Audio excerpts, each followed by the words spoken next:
naman mga kamangyan, para kang nagpariband. Uy! Hello mga kamangyan, ang sama ng buhok ko ngayon. Gawa ng nagsimba ko kanina. Nasa taas itong mga shampoo na to. So, hindi na ako pumunta ng taas. So, ginamit ko na yung shampoo na naandun sa CR. And tingnan nyo kung anong nangyari. As in, hindi nyo nakikita, pero ang dami niya yung mga maliliit diyan. Yung parang nagputol-putol yung buhok ko.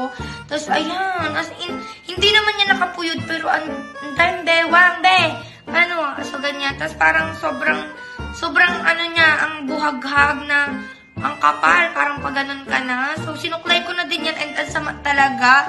So, maligo ulit ako at gagamitin ko itong Babe Formula, itong new variant nila, yung chiffon. Ayan, ito yung conditioner. So, tingnan natin kung paano niya aayusin yung aking buhok. Kasi baka sabihin nyo maganda na yung buhok. Kaya, huy! So, hindi. Ang pangit niya, ayan. So, yan. See you later!